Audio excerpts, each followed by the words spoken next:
Chuck Howard, NASCAR Media Group. Kyle, you got a pretty good handle on this place. Next week, heading to Homestead. Your thoughts on heading back to the site of your nationwide championship, and what is it that suits your driving style so well at Homestead?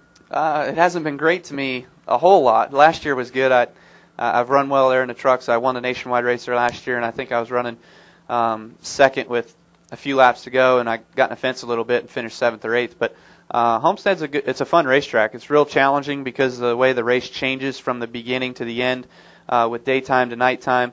With the beginning of the run to the end of the run, you run the bottom and then you go to the top. You're always moving around. You're always thinking. So it's a cool racetrack. The sun's going to play havoc on our eyes getting down into turn 1 during the race. But all in all, I'm looking forward to it. Hopefully there's another 2 NASCAR championships to celebrate down there for myself with Kyle Busch Motorsports in the Truck Series, as well as Joe Gibbs Racing in the Nationwide Series, both owners' titles.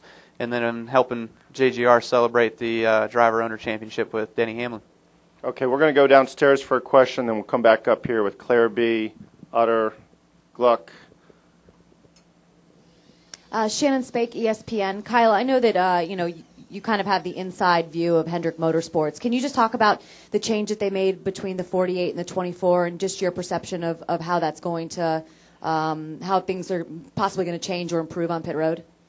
Well, I mean, we kind of saw the same thing with, I think it was the 29 and 33 bunch earlier this year. You know, Kevin felt like his team wasn't quite getting the job done, and Richard obviously felt the same way, so allowed a change to be made with the 33 pit crew, and they've gone on, and I haven't paid attention to how well they've done, but it seems like it's helped a little bit. I don't see anything different with the 24-48 crew swap. You know, Chad obviously wants to have every opportunity to win the championship, as would any crew chief. And given the circumstances, you know, there was a change made last week right in the middle of a race, and you know, it's no different than maybe an offensive line on a football game. You know, not being able to produce and not being able to keep the quarterback from getting hit every single play. There's going to be a change made, whether it's one guy, whether it's 2 guys, whether it's the whole line.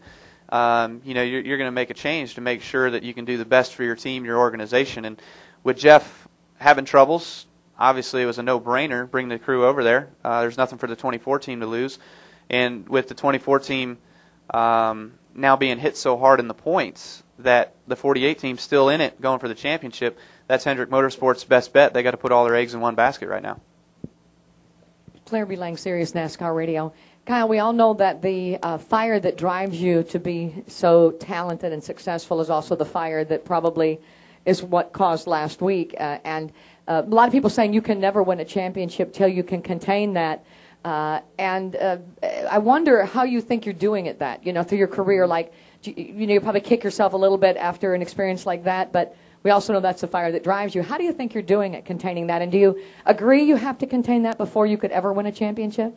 Well, certainly to a point you agree, but I think for myself, you know, there is a fire that has helped me win the races that I've been able to win, but it's also cost me in some other times, which was the instance last weekend, which was unappropriate and childish or what have you, that, you know, I made a mistake, and I regret the mistake that I made last week. But in going forward now, you know, it's not where I'm in the beginning of growing up. I'm definitely not to the end. You know, I'm somewhere in between. So there's a balance there, and obviously I haven't learned exactly everything that I've wanted to learn yet about being able to control my emotions or what have you. So there's a better way to do things, and I haven't quite conquered that. Where I'm at, I couldn't tell you. But whether or not that is the cause for me not being able to contend for a championship, I'd have to disagree 100%. I won a nationwide championship last year, being the same person I am. This year, I feel like we were in contention up until we had a couple bad races. You know, I got into David Rudiman, unfortunately, and cost myself some points there. But then the next week we blew an engine. You know, nothing of anybody's doing, just unfortunate circumstances. So right then and there, our championship chances were literally kind of down the tubes right then and there. So, you know, it's not where this past weekend's events at Texas is what led us to not being able to win this year's championship. Okay, we'll finish up with Jim, Jeff, and Brian. Jim Utter, Charlotte Observer. Kyle, just a minute ago you mentioned the fact that at JGR you have to put all the eggs in one basket to get a driver and owner championship for Denny. But after last weekend's race, Mike Ford seemed to make some statements that sounded like it was somehow a bad thing that people were trying to win a championship for Hendrick Motorsports. I mean, why would he, rather than focusing on the 11 team or the 48 team winning the championship? I mean, in this day and age, you guys are all kind of working for each other in a way, aren't you? Yeah, we are. Not sure where that was going exactly, but I'll try to answer it the best I can. Right now, with Hendrick Motorsports being where they are, winning 4 consecutive titles, who is the last team to win a championship before that? There's JGR with Tony Stewart. So right now, there's kind of a battle there between the best in the sport, which is Joe Gibbs Racing and Toyota and all the people that help support us, and it's Hendrick Motorsports and those guys. So right now we're trying to do everything we can to best outperform those guys that have won 4 in a row and bring it back into JGR. And that would be the past 5 years. It's either been a Hendrick car or a JGR car that's won the championship. So there's no reason why Chad shouldn't be allowed to put all eggs in one basket, or Hendrick Motorsports should be. But it would be no different than if, Dave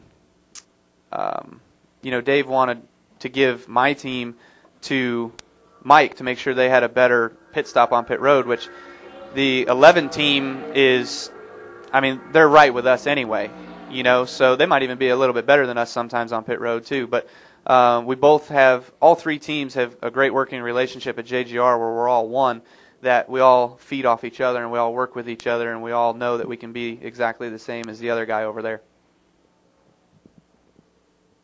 Jeff Gluck from SBNation.com. Kyle, you mentioned earlier that with Kanaan, you thought the best course of action, even with his experience and talent, was to start in trucks, then kind of work his way up small steps. Yesterday, Travis Pastrana announced that he's coming to NASCAR and he's going to start in the Nationwide Series most likely and own his own team and drive for himself and all that. Obviously, he's with Red Bull support. They don't. No, not yet. Maybe. I don't know.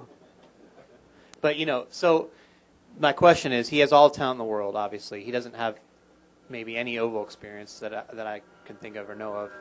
What course of action would you recommend to him? I think jumping into the Nationwide Series is a little fast, but obviously the attention that you draw in the Nationwide Series versus the Truck Series is a lot greater. So, for his experience that he has in driving everything that he has, it's like you said, I don't know what oval experience he has whatsoever. I don't know what drew him to the Nationwide Series versus the Truck Series, but maybe it was just the opportunity to team with Michael Waltrip Racing and those guys that already have a winning organization over there and a positive race team that they can go out there and perform well right off the bat. Trucks, he never called me, so I don't know if he called Harvick or not, but obviously he felt that was the best way that he wanted to go about it, so more power to him.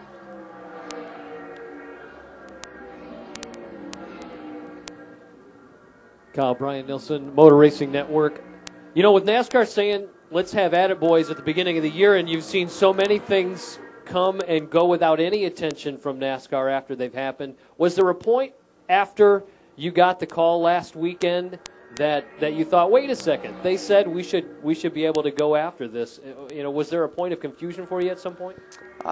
There was a little bit, but in thinking about it more in-depthly or directly, it was that my actions were inappropriate and disrespectful to NASCAR and to their officials and the way that they go about business. So, with no doubt in my mind was what I did wrong.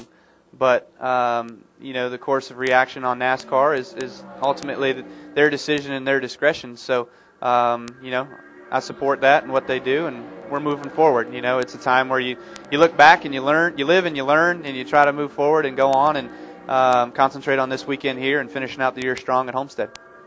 Kyle, thank you for your time. Good luck this weekend. All right, thank you.